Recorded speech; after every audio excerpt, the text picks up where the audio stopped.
neočakávane cesta do nemocnice kvôli zažívacím ťažkostiam. Prehadzujú si nás trošku medzi poisťovňou a delegátom, takže súčinnosť delegáta skoro žiadna. Tak som sa rozhodla, že sa s vami podelím o moju skúsenosť, ako som pomáhala známym pri akutnom zdravotnom probléme počas našej dovolenky v Tunisku. Ako to všetko prebiehalo, riešenie predĺženia ubytovania, letenka, hospitalizácia a následné prepustenie z nemocnice. Berte samozrejme v potaz, že tento príbeh sa udial v roku 2023 a poisťovňa už prístup zmenila a ku koncu poviem, ako je to teraz. Klienti mali zjednané poistenie cez ERV poisťovňu a cez cestovnú kanceláriu. Na dovolenku do Tuniska sme vyrazili partia ľudí a časť našej skupiny sa rozhodla ísť na 3-dňový výlet do Sahary. 2 dospelé osoby a v tom čase 11-ročný chlapec. Z výletu na Saharu prišli nadšení, veľmi sa im páčilo a hlavne zažili to púštne teplo, čo sme vtedy v Hamamete nezažívali. Počas dovolenky celkom dosť pršalo a veľakrát bola teplota okolo 20 stupňov.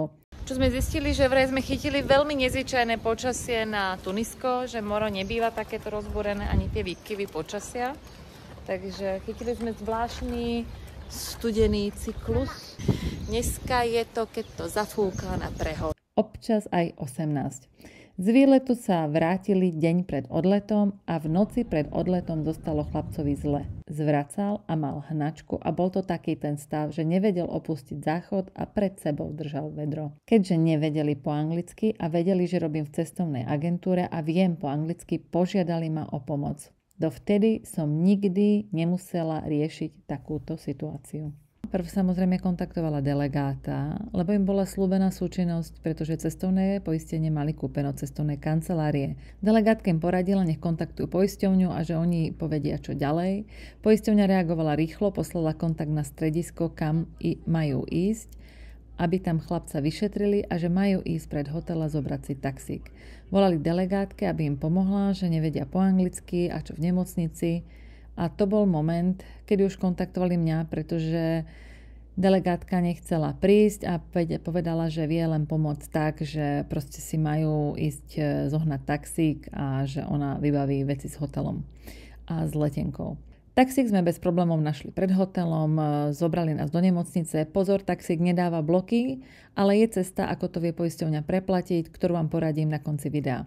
Delegátka ešte kontaktovala hotel, aby vedeli o situácii, že nedôjde k check-outu a poladila to, že nenastúpia do lietadla a posunuli let o 3 dní zatiaľ. Čakalo sa, ako dopadnú testy. Dorazili sme do strediska, stredisko vyzeralo čisté a personál bol milý. Ale čo nás zarazilo, že zabavili chlapcovi pas a mali ho uložený len tak v skrini na recepcii. Žiaden trezor. Neskôr sme zistili, že sa to bežne robí ako poistka, že poisťovňa preplatí náklady. Personál aj ošetrujúci lekár, v tomto prípade lekárka, hovorili po francúzsky a anglicky, takže som prekladala, došlo k hospitalizácii. Takže neočakávane cesta do nemocnice kvôli zažívacím ťažkostiam. Chlapci si hospitalizovali, tak aspoň takto dokumentácia, že taxík sme si objednali na hoteli, odvezli nás k nazmluvnenému lekárovi, tam sa vyplnili papiere a teraz sa to musí poslať ako keby do českému lekárovi, ktorý že vraj to má schváliť. Dneska majú odlet, takže uvidíme celé, ako sa to vyrieši. Momentálne sa vezieme späť na hotel, zabaliť kufre, aby neostali na izbe, lebo dneska majú check-out. Takže dokumentujeme, uvidíme. Aj takéto veci sa na dovolenkách dejú a možno to niekomu pomôže, keď to bude dokumentované. Prehadzujú si nás trošku medzi poisťovňou a delegátom, takže súčinnosť delegáta skoro žiadna.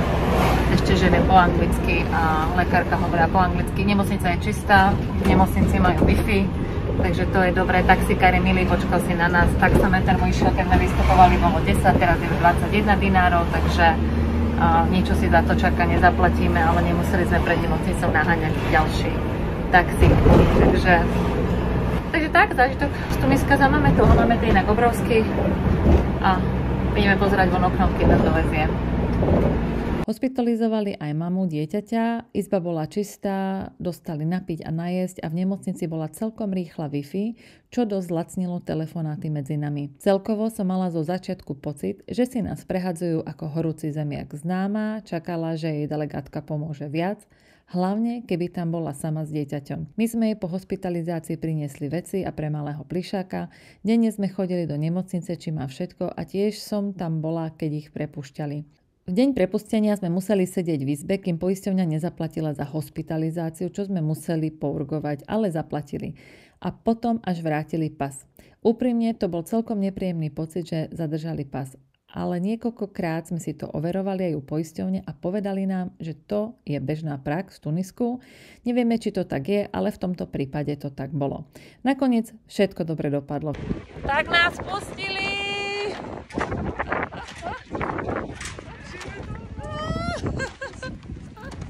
Nakoniec všetko dobre dopadlo. V nemocnici boli profesionálni, bolo tam čisto a chlapcovi pomohli. To je dôležité.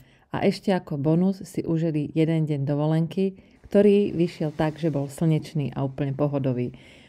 Tieto situácie nie sú príjemné a hlavne to dopadlo dobre. Musím sa priznať, aj keď som skúsený cestovateľ a už niekoľkokrát som bola chorá na cestách, tak som pri tomto zažívala stres, lebo som netušila, čo ma čaká a ako veci riešiť. Tak som sa rozhodla, že sa o to podelím.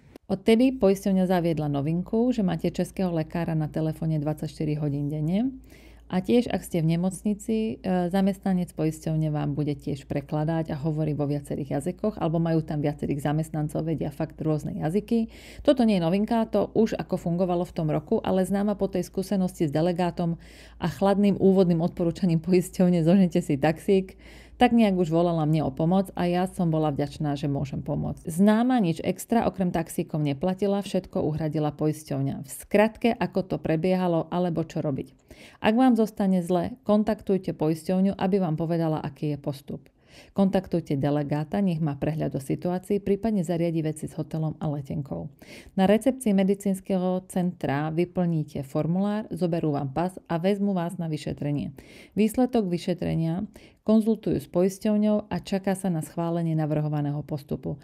Ak to situácia vyžaduje, dojde k hospitalizácii pri deťoch aj s jedným členom rodiny. V nemocnici dostanete jesť aj piť. K ukončeniu hospitalizácie dojde, ak sa samozrejme človek uzdraví a poisťovňa obratom zaplatí za všetko. Následne vám na recepcii vrátia pas, dajú vám doklad Fit to Fly a taxikom sa odvezete do hotela. Ako sa dostať k preplateniu extra dokladov? Poisťovňa má postup a tlačivo, ako si to vyžiadať a priložiť dokumenty ako výpis telefónneho účtu. A pri neexistujúcich dokladoch si odfoďte taxameter, aby ste vedeli, koľko ste platili. Poisťovňa tie fotky vtedy nepotrebovala, stačilo prehlásenie a čiastka, ale za mňa sa to lepšie pamätá, hlavne keď je človek v strese. Je to posledné, na čo by myslel a čo by si pamätal. Ešte jedno záverečné odporúčanie mám. Skontrolovať si, či máte v poistke zahrnuté preplatenie hovorov. Nie každá cestovná poisťovňa vám preplatí hovory v zahraničí a aj keď poisťovňa vám volá ich hneď späť, aj tak hovory z Tuniska nie sú najlacnejšie. Tak je fajn, ak to kryje cestovné poistenie. A ešte ku koncu na obhajobu delegátky. Vec je taká, že vtedy som mala pocit, že neposkytovala dostatočnú súčinnosť. Ale úprimne, tá delegátka alebo delegát má na starosti podstatne viac ľudí a podstatne viac hotelov. A veľakrát je dokonca aj s tými ľuďmi niekde na výletoch. Takže nie vždy môže poskytnúť súčinnosť, že sa objaví osobne. V tom danom momente, ako som mala stres a tí známi stresovali, tak som sa nechala stiahnuť tými emóciami. Ale myslím si, že v tomto prípade ten delegát urobil, čo mohol. Takže aby som obhájila to, viem, že to nie je jednoduchá práca, ktorú robia a môjim zámerom nebolo v tomto videu niekoho zhodiť. Môjim zámerom bolo sa len podeliť, čo sme my zažili a aké kroky k tomu viedli a čo by mohlo pomôcť vám, keby sa vám takéto niečo stalo. Hoď vám prajem, aby to tak nikdy nebolo. To by bolo k príbehu všetko. Bola to určite skúsenosť a prajem každému, aby ju nemusel zažiť, aby dovolenka bola len o oddychu a pohode. A ak by ste mali akékoľvek otázky, píšte dolu do komentárov alebo nás kontaktujte e-mailom na agenturazavináč.cestovník.cz. Prajem vám krásny dník a čoskoro sa podelím o ďalšie videá a skúsenosti z našich ciest. Ahojte!